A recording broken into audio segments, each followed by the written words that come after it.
Guys, my name is Noni Matikela. Welcome to my YouTube channel. So today I want us to talk about Ubaloyi, not Judge Rata Mokgatleng. Guys, there was a moment in court yesterday whereby Judge Rata told Ubaloyi, put everything on record. Ubaloyi came with all the excuses in the book, guys.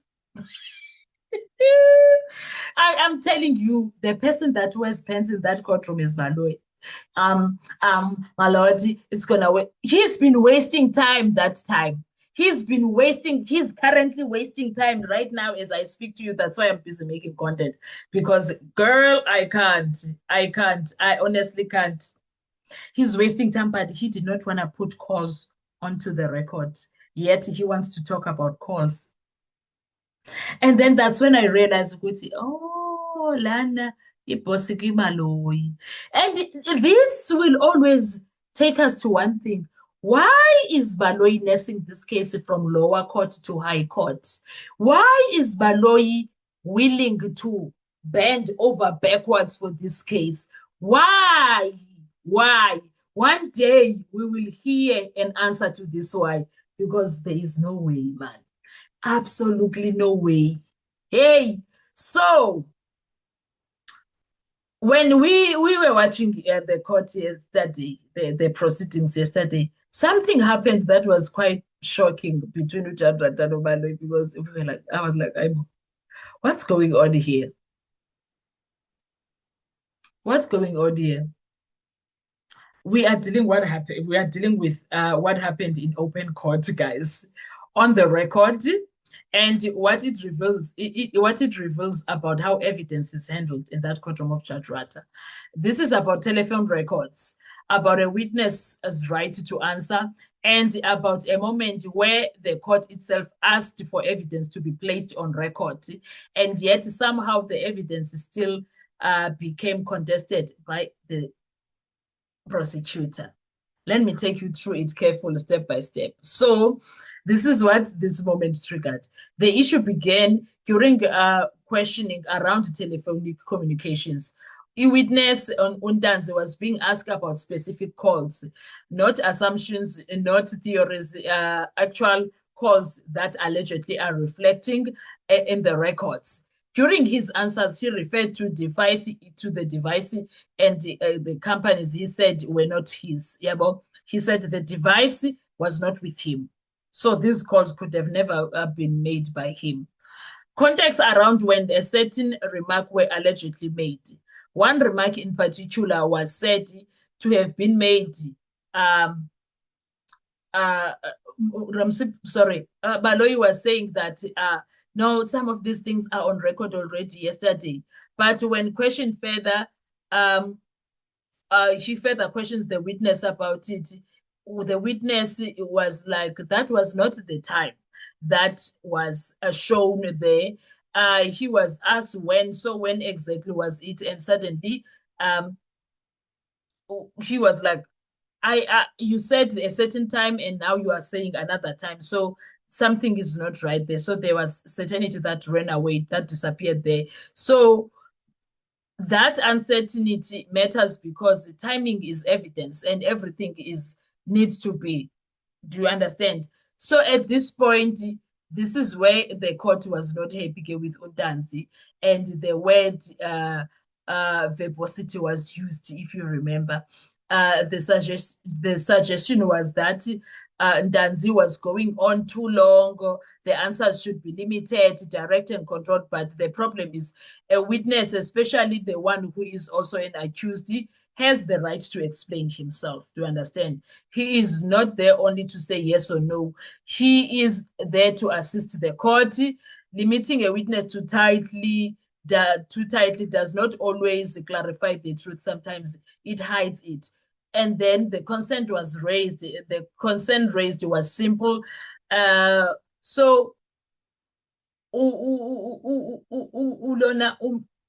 the midst of it all, when this verbosity was being this verbosity was being questioned. Ulona, who's this? Uramsipile was like, are we limiting this, or are we limiting explanation? What's happening? Untanzi is not even doing that. Okay. Now, after that conversation, we moved to the calls, the evidence itself of the calls, the call data that they say exists, it's identified, it has reference numbers, it covers a clear period, 28 October to 29 November 2020. Within that data set, 23 calls were highlighted, but in reality, there are over 1,700 calls. The response was that there's no purpose. So this is what was making me feel like Ubaloyi thinks he's the boss in that control. He says there's no purpose in going through all the calls because the witness says he didn't have the phone. But the response raises a serious question. If the court says, even if it's million calls, put them on record, is that not an instruction of the court that Ubaloyi is supposed to follow? Efficiency cannot be override a direct judicial instruction, right? But Ubaloyi was like, no, um, um, uh, on uh, on one hand, the accused is being repetitive. His answers are reduced to, I didn't have the phone. On the other hand, when the evidence exists that could confirm or challenge that claim, the same system says there's no need to go. Oh, I'm like, Baloyi, what we don't need to go through. Baloyi, what do you want, Kantiput? Why Baloyi does not want any balance in that courtroom? Why is he selective with engagement of the evidence? Why? He's being told to put it on record. He's coming with excuses, Gesan. I was so shocked. I was so shocked. This is the same Baloyi that made Ujad Rota to say to Verbosity to dance. Now akasafuna ufaka amakhozi kwi-record. I was very shocked. So you see that in that courtroom of Judge Rata, there's no equality there. Absolutely none. In that same courtroom, senior officers, a brigadier or other witnesses, they have spoken at length, sometimes sarcastically, sometimes expansively. A lot happened there with the state witnesses. But manje, they wanted to restrain. The restraint seems to arrive when it's the defense case in certain moments for certain witnesses which belong to the defense. Njani, so all I could gather from all of that thing, it was happening. I was like, no, man. Shukuti lana, boss Ubaloyi, not even Judge Rata. That is why Judge Rata does not question Ubaloyi, because bosso kimang. Bosso kimang. Boss Ubaloyi phayana sana, nobubani uthina, boss pa Ubaloyi. Because what's going to happen if there is evidence that is available but not fully recorded? If explanations are cut short, if instructions were softened in the name of convenience, then that will become a problem later, not now. And later it becomes irreversible.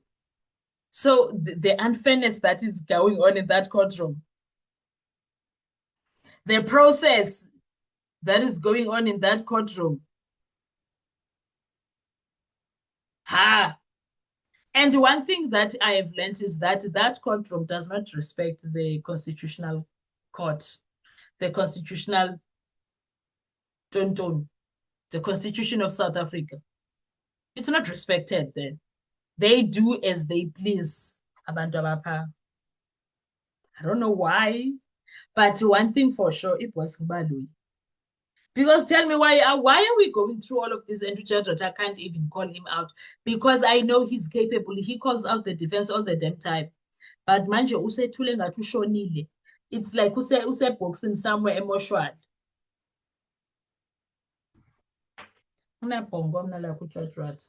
No, I can't with him at this point. I honestly can't.